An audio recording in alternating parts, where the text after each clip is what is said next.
Hello guys, स्वागत है आपका हमारे चैनल क्यूरियस कोडर्स पे। और आज की वीडियो में हम बात करने वाले हैं एल्स इफ लैडर के बारे में। तो ये क्या होती है, कैसे यूज़ करते हैं, सब जानने से पहले गाइस चैनल को सब्सक्राइब ज़रूर करके जाना। और वीडियो अगर पसंद आए एंड तक देखने के बाद तो ही लाइक करना, वरना आप डिसलाइक भी कर सकते हैं। तो चलिए वीडियो शुरू करते हैं। एक पहले छोटा सा प्रीव्यू ले लेते हैं। तो हमने एक चीज़ पढ़ी थी, इफ़ एल्स स्टेटमेंट। तो इफ़ एल्स में तो ये होता था कि अगर कंडीशन ट्रू होगी तो इफ़ वाला पार्ट प्रिंट हो जाएगा, मतलब जो भी उसमें स्टेटमेंट होगी वो रन हो जाएगा। और अगर फॉल्स हुई तो एल्स वाला पार्ट। तो ये तो सिर्फ 2 कंडीशन के लिए था। तो एल्स इफ लेटर में क्या होता है, हमारे पास बहुत सारी कंडीशन होती है कि अगर ये हुआ तो ये, वो हुआ तो ये, और इसके अलावा कुछ हुआ तो वो, और फिर एक एल्स पार्ट आता था लास्ट में। तो ये हम एक कोड के ज़रिए समझते हैं कि होता क्या है। तो गाइस कोड में ये बनाने वाला हूँ कि अगर मैंने एक वीक में जो डेज़ होते हैं, अगर मैंने 1 डाला तो मेरा प्रोग्राम मुझे मंडे रिटर्न करेगा, अगर मैंने 2 डाला तो ट्यूसडे, और अगर मैंने 7 डाला तो संडे। तो इस हिसाब से अगर मैं जो भी नंबर डालूंगा उसके कॉरस्पॉन्डिंग डे मेरा प्रोग्राम रिटर्न करेगा। और ये हम करेंगे एल्स इफ लेटर के द्वारा।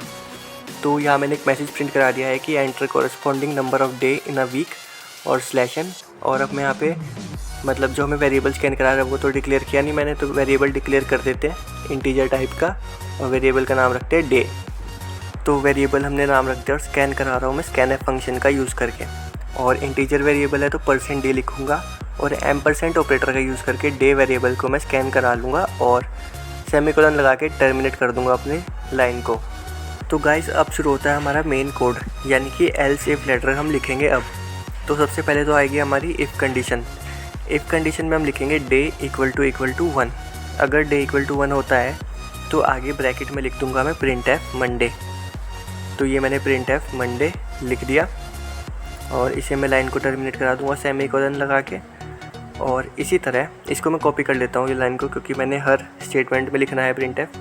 अब अगली आएगी एल्स इफ़, मतलब अगर वो हुआ, इफ़ वाली कंडीशन ट्रू हुई, अगर फॉल्स हुई तो उसके बाद एल्स इफ़ वाली चेक होगी कि डे इक्वल टू 2 है या नहीं। अगर 2 हुआ तो यहाँ प्रिंट हो जाएगा ट्यूसडे। ठीक है, तो अब सेम चीज़ लिखेंगे हम दोबारा, एल्स इफ़, और ब्रैकेट में लिखूँगा मैं डे इक्वल टू 3। अब 3 होगा तो Monday, Tuesday, Wednesday. 3rd number पे वेडनेसडे आता है तो प्रिंट एफ कराऊँगा मैं वेडनेसडे। तो इस तरह हम एल्स इफ़ लिखेंगे संडे तक। तो ये मैं आपको करके दिखाता हूँ, कहीं आपको कि तुमने खुद ही करके लिख दिया और फलाना फलाना।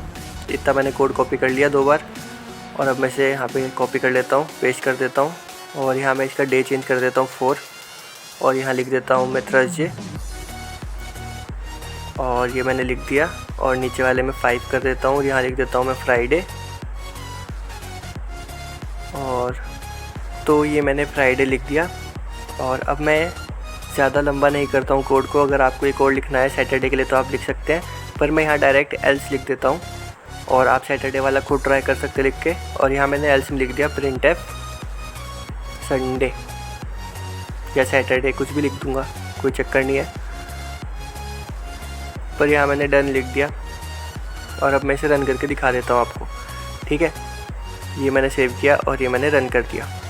अब यहाँ हम डालेंगे अपनी चॉइस। तो चॉइस मैंने डाल दी 3। अब 3 के हिसाब से तो यहाँ का वेडनेसडे, और ये वेडनेसडे आ गया। तो यानी प्रोग्राम बिल्कुल ठीक है। एल्स इफ कंडीशन आपको समझ आ गई होगी कैसे लिखते हैं। अब एक बार नंबर ऑफ़ डे कुछ अलग डालते हैं, जो इसमें मैंने 1 to 5 के अलावा डालना है। तो यहाँ मैं 7 डाल के देखता हूँ, और मैंने डाला और लिखा आ गया डन। अब ये इसलिए हुआ क्योंकि एल्स पार्ट में हमारे डन लिखा था, और जो हमने नंबर एंटर किया वो किसी भी कंडीशन में नहीं था, तो इसलिए एल्स वाला पार्ट एग्जीक्यूट हुआ और वहाँ डन लिखा आया। तो ये थी हमारी छोटी सी वीडियो एल्स इफ लेटर के ऊपर। गाइस वीडियो पसंद आया तो चैनल को सब्सक्राइब कर देना, और वीडियो को लाइक कर देना, और अपने दोस्तों के साथ शेयर भी।